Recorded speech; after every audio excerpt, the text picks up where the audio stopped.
Olá, tudo bem? Que bom que você está aqui para a 8ª edição do podcast do Conselho Regional de Fisioterapia e Terapia Ocupacional da Terceira Região, que é responsável pelo Estado de São Paulo.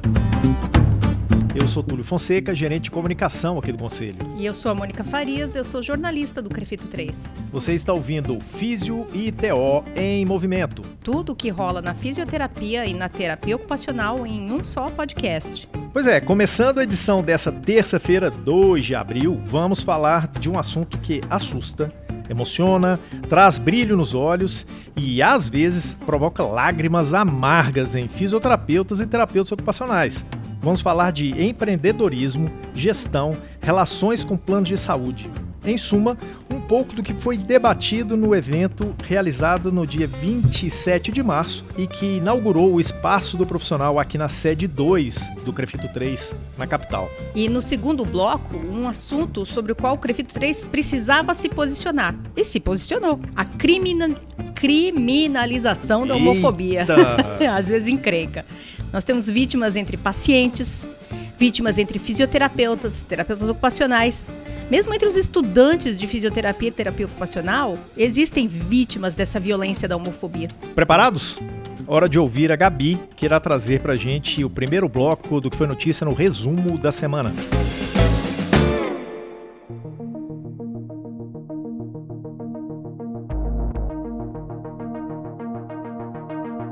E aconteceu na quarta-feira, dia 27 de março, o segundo Circuito CREFITO 3 de orientação. O evento inaugurou o Espaço do Profissional na sede 2 do Conselho, um auditório para a realização de palestras e eventos de capacitação profissional.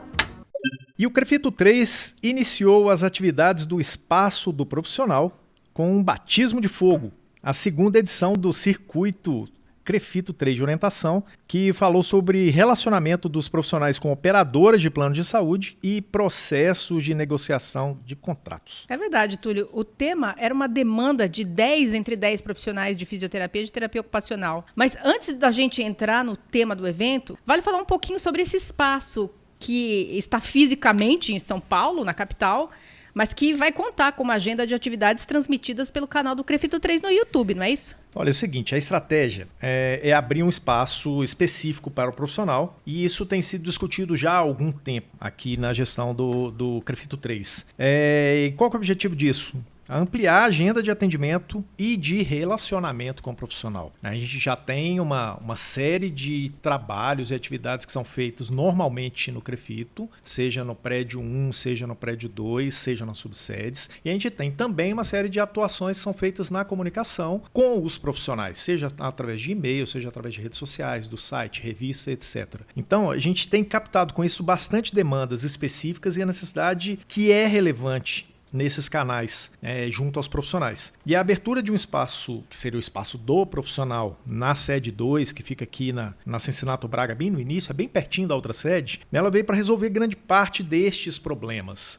É o tete-a-tete com o profissional que a gente vai realizar aqui. Olho no olho, né? Exatamente. E a realização de eventos de orientação para os profissionais é uma delas. Inclusive com a situação de transmissão ao vivo pelo canal do YouTube, que é uma situação que é bem cômoda para a gente.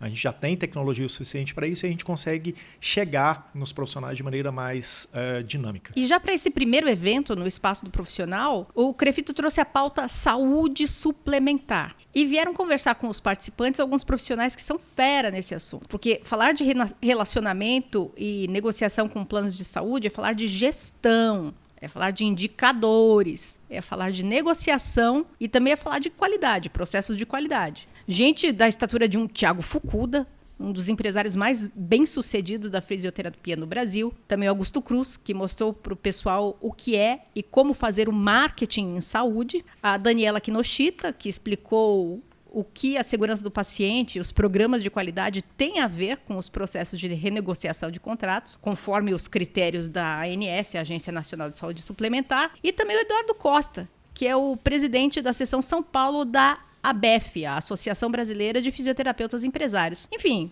gente que vive o assunto e sabe muito bem do que está falando. E além de acompanhar, e tuitar todas as palestras no Twitter do CREFITO 3, você também entrevistou os palestrantes antes do início do evento.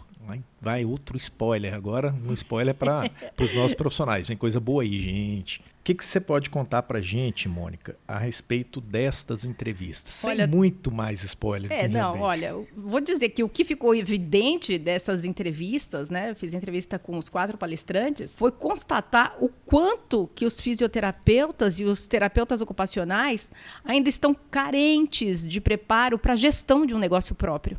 É o sonho de muitos profissionais, muitos de vocês que estão aí ouvindo a gente. E também é o sonho de muita gente que ainda está na graduação. E para isso que você falou, de faltar preparo, vale aquele ditado antigo, que diz que, abre aspas, quem não tem competência não se estabelece. E o Dr. Tiago Fukuda falou uma coisa bem interessante a esse respeito. Ele, que tem uma história bastante curiosa até, que ele já era um profissional, que já tinha uma carreira sólida na academia, teve uma história na Santa Casa de Misericórdia, depois uma história com a seleção brasileira feminina de futebol.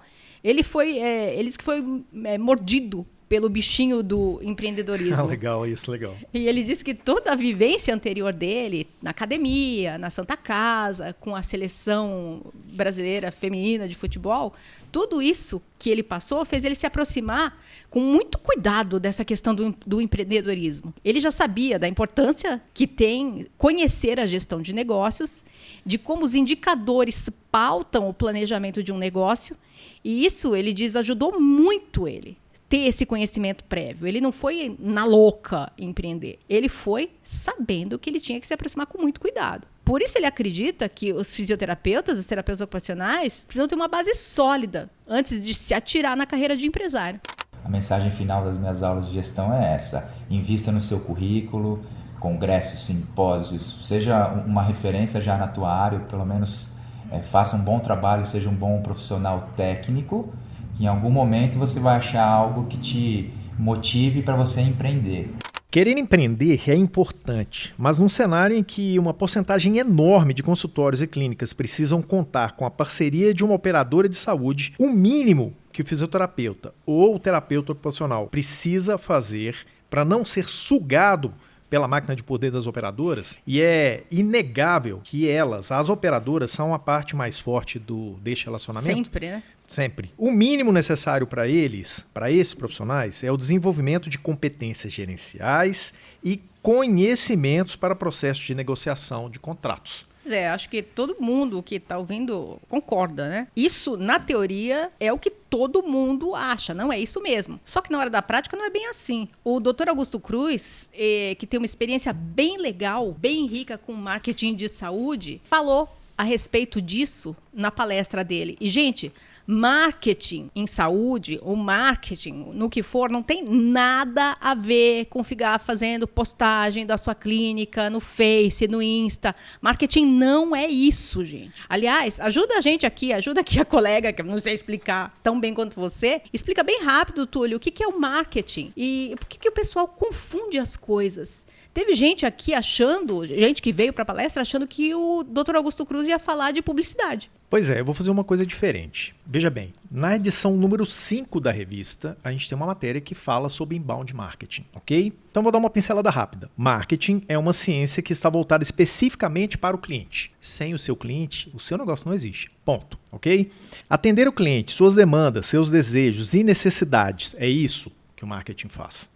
É para isso que ele existe. Para isso é importante conhecer seu negócio, seu cliente, seu mercado. O fato de ir para Facebook fazer propaganda do seu negócio sem saber o que é, quem que você atende, porque o que você está fazendo... Nada, né? Nada. E aí eu vou dar uma outra história para você. Não é o Crefito quem está falando isso. Isso é a realidade, isso é ciência. E tem um outro negócio um pouco pior. O Facebook não permite que você faça isso de maneira gratuita. Então você vai ter que investir. E aí vem uma outra coisa pior ainda. Mesmo investindo, se a propaganda que você está fazendo for ruim, você entregar ruim, não estiver falando direito com o seu público, ele vai te cortar mesmo você pagando. Então essa é uma realidade de mercado. Não adianta fazer propaganda, publicidade de uma história que você não sabe bem o que você está fazendo. Ok? Em suma, antes de fazer qualquer propaganda do seu negócio, preste atenção, gente. Você tem que conhecer bem tudo que cerca o seu negócio.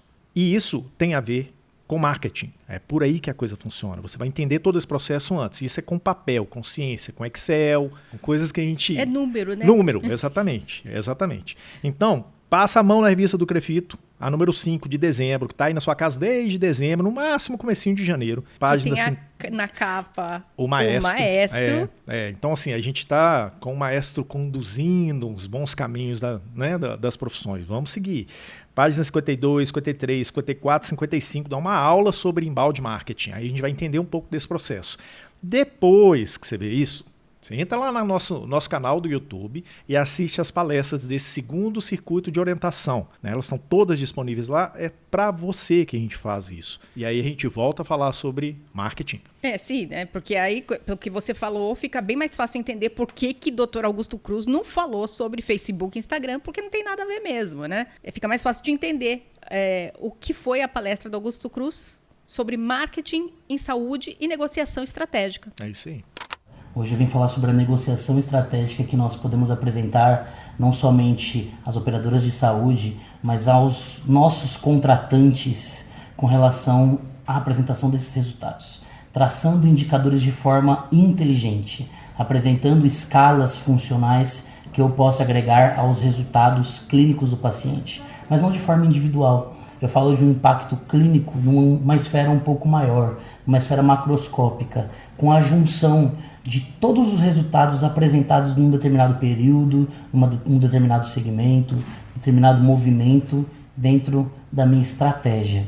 Então, não é como eu faço o barulho, mas é exatamente aquilo que eu apresento de uma forma mais saborosa e mais interessante para aquele que de fato vai devolver para mim aquilo que eu espero, que é a valorização do meu trabalho e da minha assistência de qualidade. E como tem sido a sua experiência pessoal nessa questão do marketing, desenvolver seriamente o marketing na sua prática? Muito positiva. Traçar indicadores hoje no ambiente hospitalar, no qual é a minha área de fato, é algo que já é concreto em muitos serviços. E a apresentação desses indicadores traz resultados positivos não somente para mim, mas muitos outros serviços gerenciados por amigos que hoje também conheço. Então, a repercussão e o reflexo dessa apresentação inteligente do resultado, mostrando qual foi o impacto clínico e financeiro, traz benefícios não somente financeiros para nós profissionais e as equipes de fisioterapia, mas também benefícios de respeito, valorização, autonomia dentro dessa esfera profissional que nós tanto esperamos, que não é somente uma assistência isolada, mas é um ambiente de trabalho onde eu seja valorizado pelo tanto que eu me qualifiquei. Essas são questões que, pelo que os palestrantes comentaram durante o evento, parece que os profissionais não se sentem muito atraídos. Afinal de contas, o foco da formação do profissional foi o paciente. Sempre o paciente é uma área assistencial. Um dos palestrantes, acho que Dr. Augusto Cruz, comentou que o pessoal tem pavor de números. Só que para físio e para TO empresários, não tem muita escolha não, tem? Não tem escolha nenhuma. Eles têm que encarar a planilha de Excel para poder fazer a gestão do negócio. Para fazer corretamente e ser bem sucedido, não dá para esperar um milagre, não dá para esperar alguém te pegar pela mão ou carregar você. E nem culpar o Crefito toda hora, né? Muito menos. Empreendedorismo é estar disposto a, como disse o Dr. Thiago Fukuda, num trecho da entrevista, é estar disposto a dar a cara a tapa. Complicado, mas é o caminho. Eu separei um outro trecho aqui, Túlio, da entrevista do Dr. Fukuda, que fala justamente dessa questão da gestão, de como ela sustenta o negócio. Vamos ouvir o que o Dr. Fukuda fala, baseado na experiência enorme que ele tem em gestão. Gestão. Muitas vezes você abre uma clínica, abre um negócio e você não tem gestão. Você vai empurrando as coisas com a coxa, vai passando, não tem processo. A gente vê muito isso do americano, né? O americano, tudo que ele faz, qualquer empresa de americano, ela tem processo, tem tudo começo, meio e fim, tudo desenhado, que tem que acontecer isso, não é uma coisa que depende da memória de alguém, da iniciativa de alguém, são processos, mas para você se tornar um gestor, um empreendedor, você tem que ter processo, você tem que ter uma boa gestão, você tem que se mergulhar nisso, você não pode, a gente perde muito dinheiro em fisioterapia, muito dinheiro em terapia ocupacional, muito dinheiro em consultórios, clínicas, porque a gente não tem processo. Desde tentando puxar um pouco para a nossa rotina, que é clínica, consultório, né? Uma secretária que não tem uma boa conversão, que é o carro, que é a linha de frente ali da clínica, você não tem um bom marketing pessoal, não tem um marketing offline, só quer investir no marketing online, mas você como você se apresenta, aquelas pessoas que te procuram no consultório, será que ela tem uma jornada do consumidor agradável? Elas têm uma experiência agradável? Uma vez que você tem uma cartela boa de clientes, você sabe cobrar? Você sabe precificar? Você fica com dó sempre e acha que o seu trabalho não é tão importante e dá desconto para todo mundo? Uma vez que você tem um faturamento da tua clínica, você faz o controle dos gastos dessa clínica para saber qual é a meta que você tem que atingir naquele mês para ter lucro. Em cima dessa meta, você corre atrás dela, você faz reunião com a tua equipe, você bonifica a tua equipe, tudo isso é gestão. E é muito difícil nós, fisioterapeutas e terapeutas ocupacionais, termos isso no sangue, ou pelo menos ter um treinamento disso. Isso não é uma coisa que se aprende na faculdade, ou se tivesse uma disciplina disso na faculdade, seria muito cedo. Você não tem ainda a maturidade, nem é o momento, você não está pensando naquilo. Isso é só com o tempo, é aprendendo na marra, se especializando, fazendo cursos de gestão, que aí você vai ser um bom gestor, um bom empreendedor automaticamente, e o teu negócio vai dar certo. Quando você não tem essas informações todas, não tem essa cultura de processos na sua empresa, você está fadado ao fracasso, sem dúvida nenhuma. Mônica, pelo que a gente ouviu aqui da entrevista com os palestrantes, as apresentações foram bem ricas. Tem mais? Nossa, tem bem mais. É bastante coisa mesmo, bastante conteúdo rico, como você falou. Só que a gente está ultrapassando já o tempo do bloco, né? Mas eu prometo, eu juro, que semana que vem a gente continua com esse assunto, que é de interesse de todos os físicos e de todos os TOs. Eu também fiz entrevista com a doutora Daniela Kinoshita e também com o doutor Eduardo Costa. Só para atiçar um pouquinho a curiosidade do pessoal, eu vou colocar uma palhinha da entrevista do doutor Eduardo Costa. Ele foi bem incisivo. Eu vejo a mesma operadora que paga um valor em Belo Horizonte, que paga um valor no Rio de Janeiro, em São Paulo, está 300% menor. 300% menor. Por quê? Porque os empresários em São Paulo não conseguem, não têm conhecimento para sentar numa mesa com a operadora e negociar. Pelo tom de voz dele, dá para perceber que foi uma entrevista bastante densa. Ele só falou verdades, né? E a palestra foi pelo mesmo caminho. E para quem ficou interessado em saber o que foi apresentado durante as palestras, todo o circuito, o segundo circuito do Crefito 3 de orientação sobre saúde suplementar está disponível no canal do YouTube, youtube.com/Crefito S de São P de Paulo. Ok? Vai lá, eu tenho certeza que você vai gostar das palestras e vai querer participar dos próximos.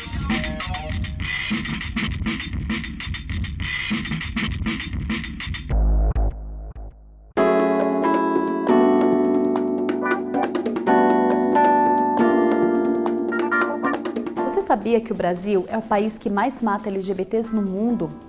Por isso, o Crefito 3 elaborou uma nota à população a respeito de crimes de intolerância sexual e de gênero. O Conselho entende que há urgência no combate ao preconceito e defende e orienta a necessidade da equiparação da homofobia e transfobia ao crime de racismo, em suas acepções político-sociais, por inferiorizar um grupo social em relação a outros.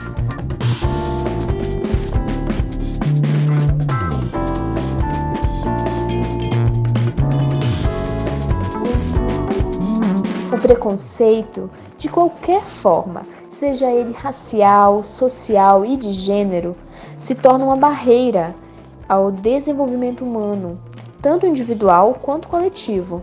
E nós precisamos nos posicionar de forma efetiva e clara sobre a não aceitação de qualquer impedimento, constrangimento ou obstáculo aos sujeitos.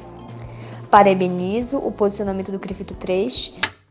Na sexta-feira, recebemos mensagens de vários profissionais apoiando a nota de apoio à criminalização da homofobia que foi aprovada pelo plenário do Crefito 3 e divulgada oficialmente nas redes do Conselho na sexta-feira. E acho justo, acho fundamental dar voz a alguns destes profissionais e assim enriquecer nossa discussão. O que você acha? As manifestações foram bem importantes e devem sim ser compartilhadas com todos aqueles que nos ouvem. Com certeza, muitos vão se identificar com situações semelhantes.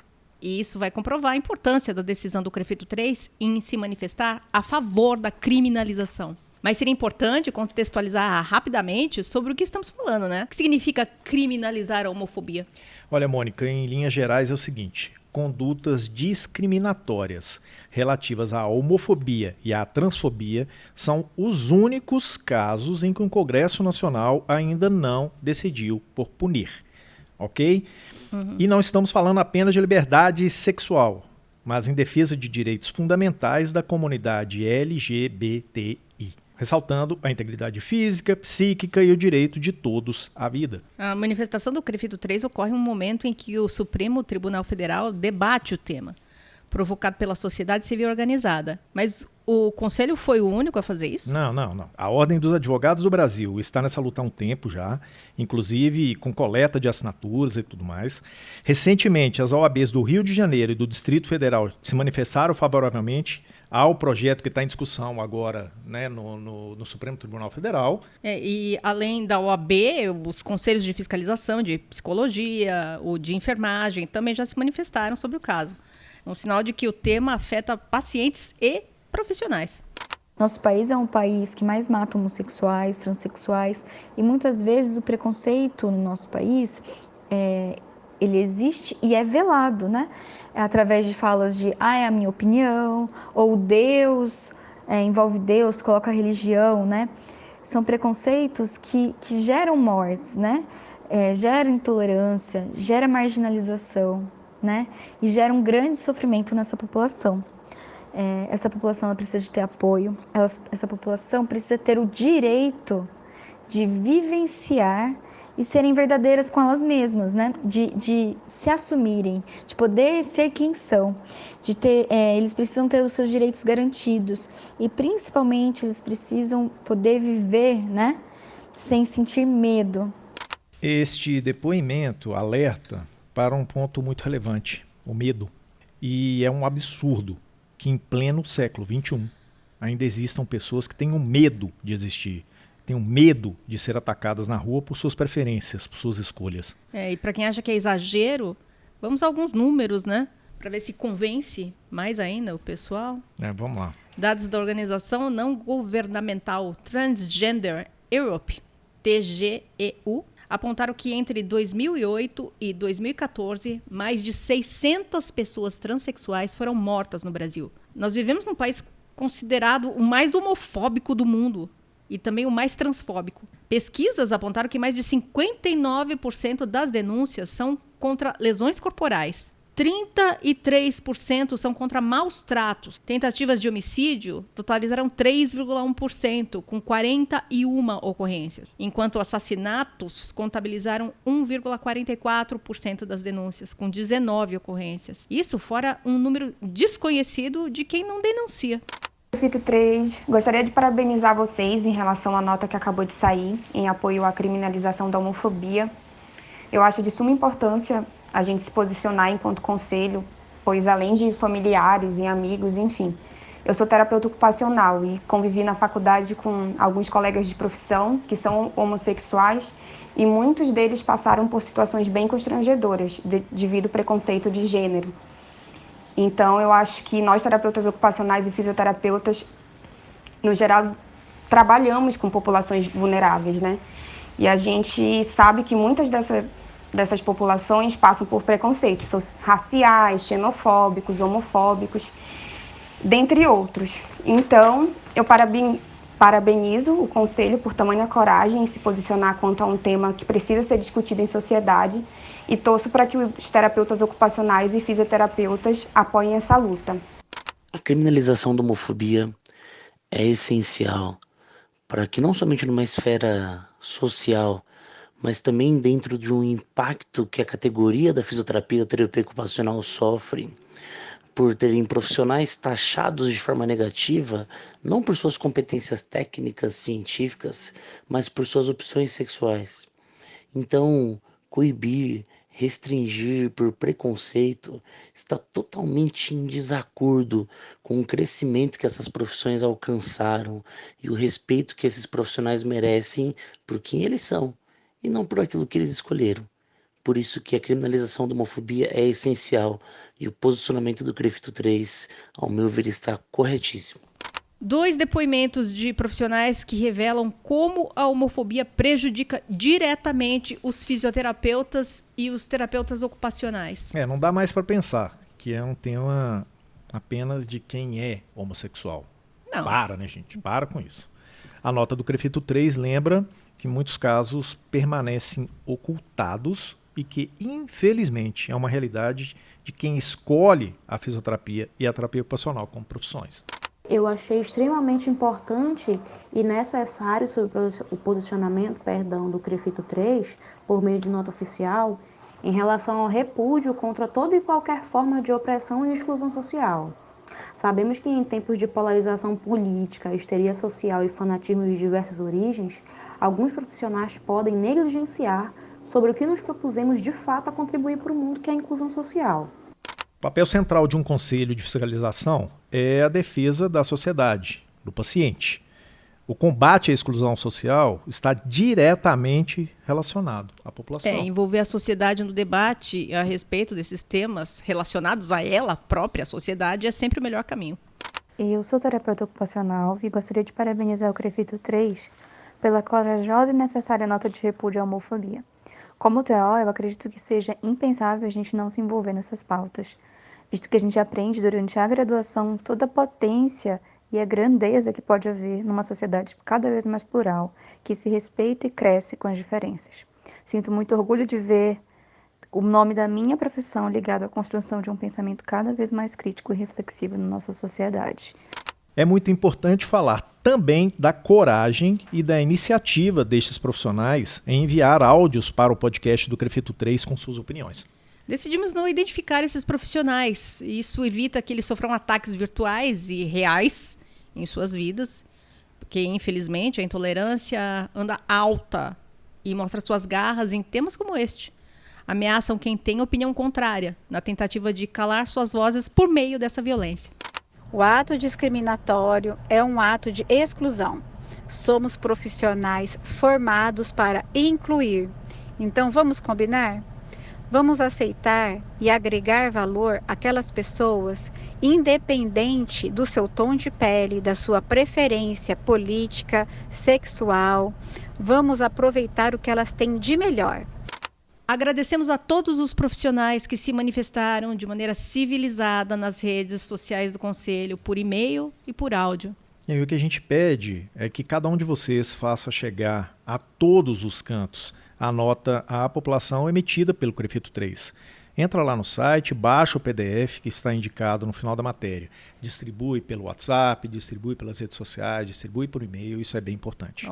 Bom, depois dessa aula, né, dos profissionais sobre respeito, liberdade, coragem, vamos para o nosso bate-bola? Bate-bola.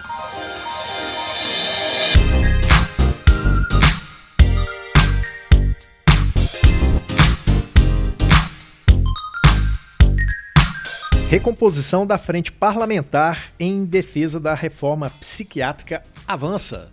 Os movimentos lá em Brasília continuam. A frente parlamentar, que está sendo conduzida pela deputada Érica Cocai, está tentando a sua recomposição, inclusive transformando essa comissão, essa frente parlamentar, em uma frente mista, envolvendo também os senadores. O doutor Adriano, nosso vice-presidente, ele participou mais uma vez de outra reunião. Essa já é uma reunião de planejamento estratégico para as ações que vão ser desenvolvidas pela frente parlamentar.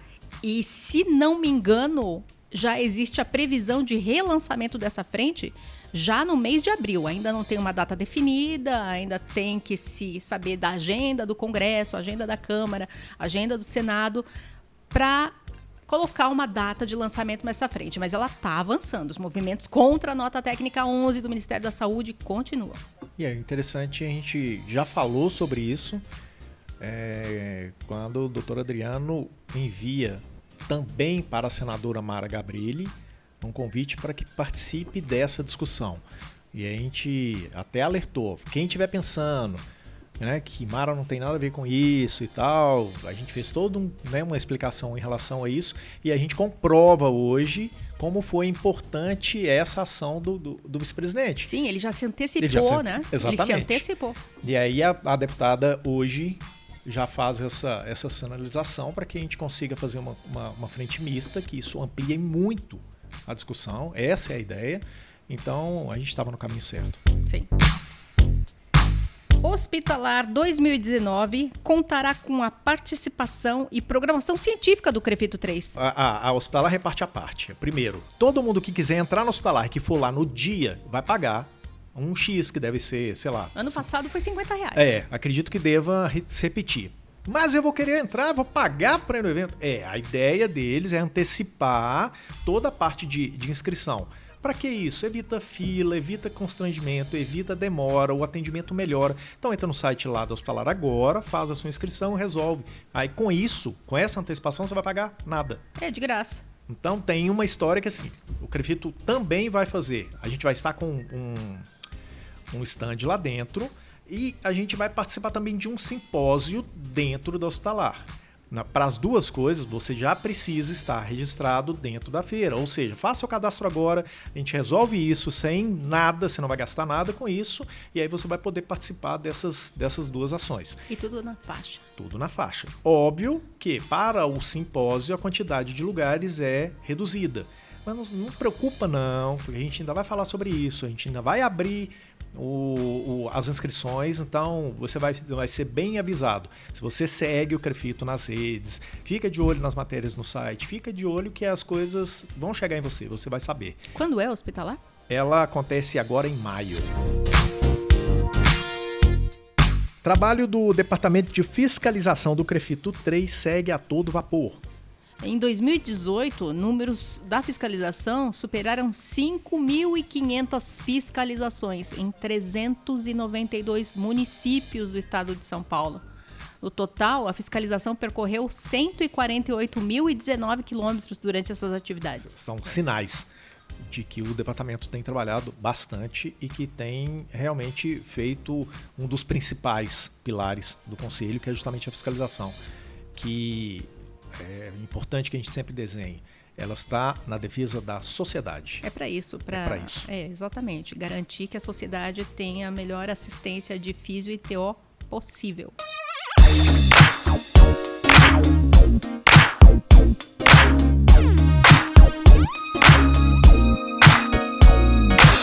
E chegamos ao final do nosso 8º episódio de Físio e TO em Movimento. Tudo que rola na fisioterapia e na terapia ocupacional em um só podcast.